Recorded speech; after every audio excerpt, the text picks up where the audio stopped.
SIFTOD, the Oversight District, the Central Florida Tourism Oversight District established by Ron DeSantis, has approved a $6.7 million electrical system expansion for the upcoming Villains and Cars themed area in the Magic Kingdom. Now, on paper, this doesn't sound like a huge deal or something even worth talking about, but what really matters is what this isn't saying, and that is that certain rumors that have recently come out about Villains Land may not be true. Let's talk about it today here on That Park Place. Guys, so they've approved $6.7 million in electrical systems expansion for Villains Land, which means that essentially the electrical systems that were presented to SIFTOD,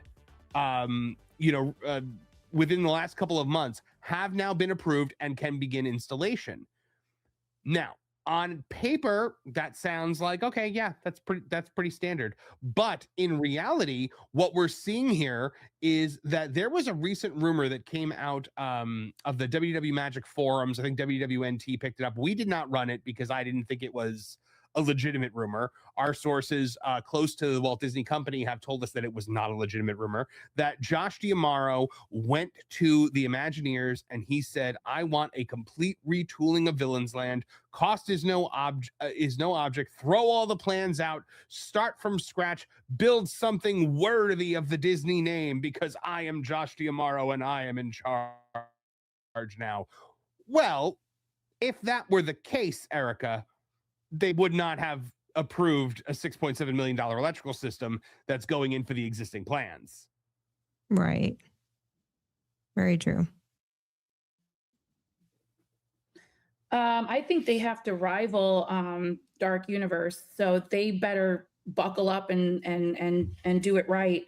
They were probably trying to give us something else, like a Carnival at Dinoland USA situation. And they're realizing, no, we got to rival Dark Universe, and mediocre is not acceptable. And I think that's probably why plans are being scratched, and they're going to have to go all in or nothing, because they have learned the hard way. They've gotten a few spankings. Get it right. Mm-hmm. That's my opinion on that one. That is 100% accurate. I think what you just said there, MJ. Dark Universe is a total game changer over there in Epic Universe. What we've been seeing over there is just basically the blueprint on how to do immersion in like a dark theme park land, because Villains Land has got to kind of rival that, because it's got to be dark, it's got to be slightly creepy, it has to be the exact opposite of Fantasyland, almost an inverted Fantasyland. But this idea that Josh D'Amaro came in there and threw out all the plans and was just like, hey guys, we are starting from scratch. We're starting new. This is going to be a community of D'Amaro, as it were.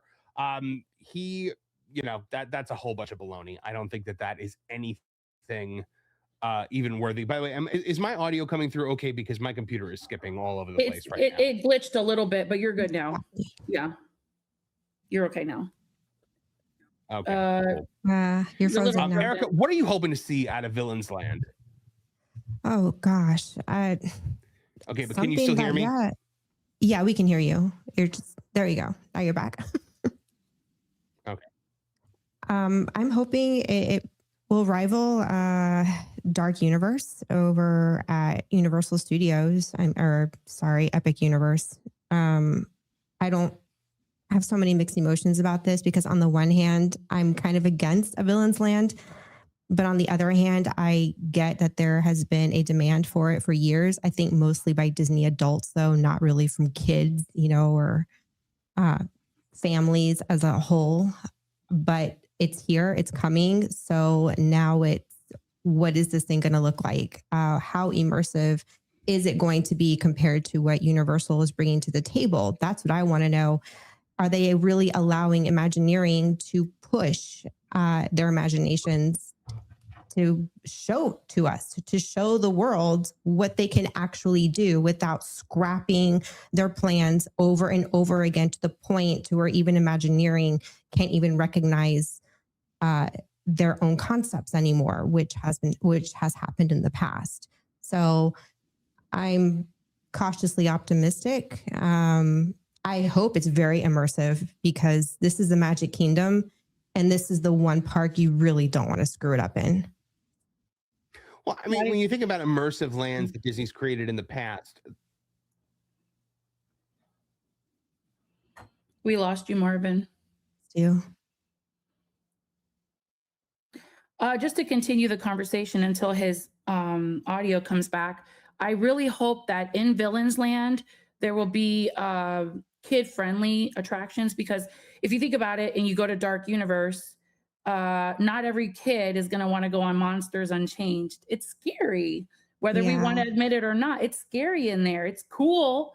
It's awesome. Isn't there like a height requirement too? So it's not just like any kid can go on there. You're right. It's about the same height. I think it's 42 inches. So it's the same height requirement as Forbidden Journey.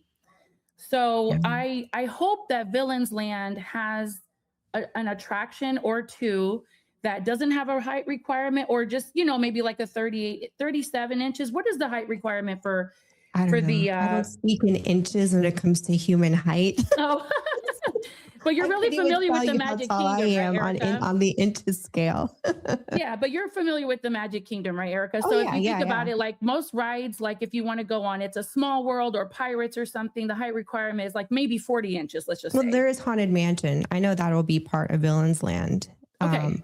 But as far as like new attractions, it would be cool to see another attraction that's meant for families, you know, come into the fold to have something, I don't know, a little extra, you know, other than Haunted Mansion. As much as I love Haunted Mansion, that is one of my all-time favorites. I'm curious as the landscape in general, just the shape of the land as you're walking through it, the theming.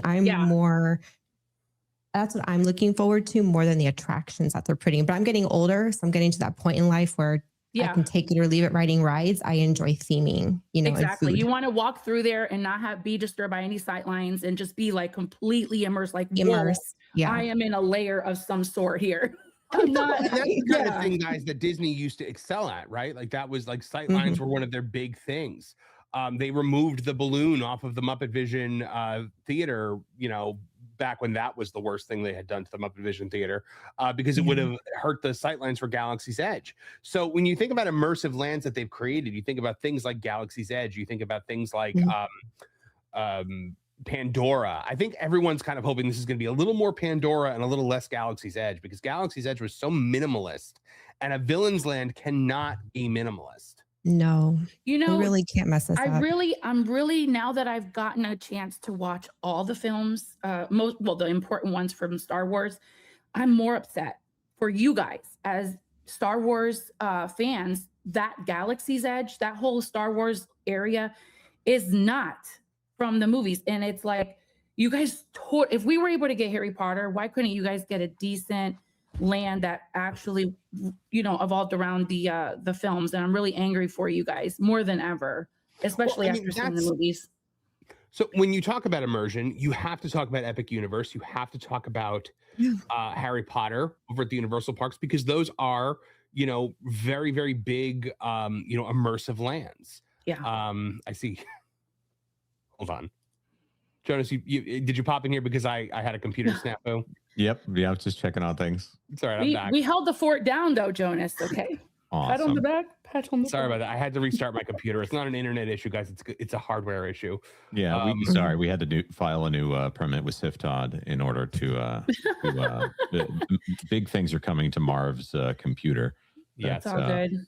Jonas, though, I mean, this basically flies in the face of that WWNT or WW Magic Forums rumor that they were going to suddenly revamp and retool their entire approach to this land. And I don't know how much of this has been talked about, but I will just say that you don't do a big change this late in the game without also postponing the project at the same time. So this would be Josh tomorrow saying that Magic Kingdom will essentially be in the same state of disrepair that it is right now for additional years. You don't go back to the drawing board and say, think bigger, and actually come up with anything quickly on that. If it's bigger, that doesn't just instantly happen. These things actually, to Imagineering's credit, these things take years to plan and develop before they get put in, unless it's a full land of Tiana's Bayou Adventure. Well, and that's the Not- thing that gave me such pause, because I was like, oh, I'm sorry, they're already clearing land, they're already laying infrastructure. There's no way they're fundamentally changing anything about this now, unless it's going to be during construction when they realize they have to scale back. Yeah, agreed. Which is the thing that they've done over and over and over again. There was a comment that I made online that some people misinterpreted. I said that I overheard a comment from an Imagineer. You know, that one with the really nice sneakers. It looks like he doesn't wear undershirts. I didn't know where you were going when you started that word. I know. Me too. He's one of those guys that you look at him and you think, wow, you put a lot of stock in your appearance there, don't you, buddy? Mm-hmm. It's too bad that Imagineering is in the state that it's in. Anyways, he made some comment in front of other Imagineers to say that Josh Tomorrow wanted them to go back and put more than just a coat of paint on Tropical America's land and then say it was a retheme. So to me, that was an indication that they had budgetary problems. Now, I think this story, if anything, if it's something that's engineered by Disney, it's supposed to get us all talking and saying, oh, there are big changes to the way that Disney parks are working in Orlando, as opposed to the sentiment that it's been for the last 20 years is I heard an executive say that Orlando is where the Hicks spend their money. That's yeah. Wow. It's a very poor attitude about Walt Disney World. Not nice.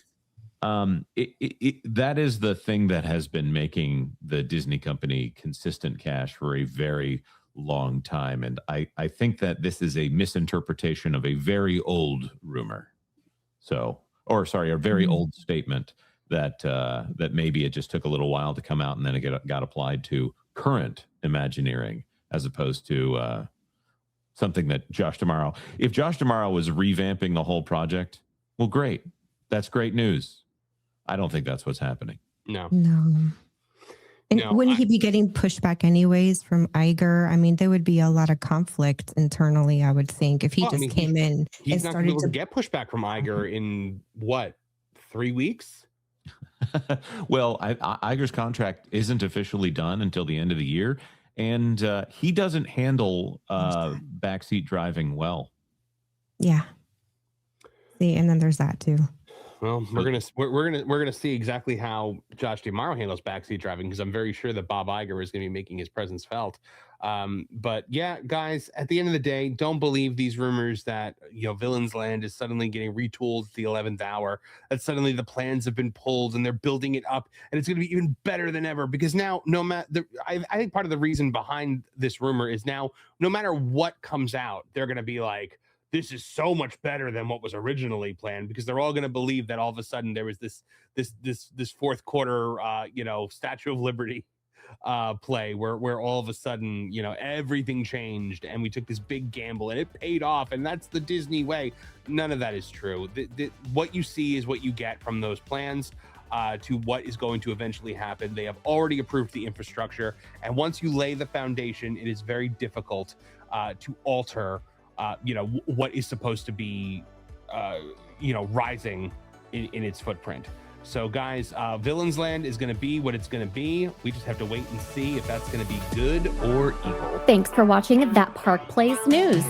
For more information, consider checking out www.thatparkplace.com. And don't forget to subscribe, share, like, and send this out on your favorite social media accounts.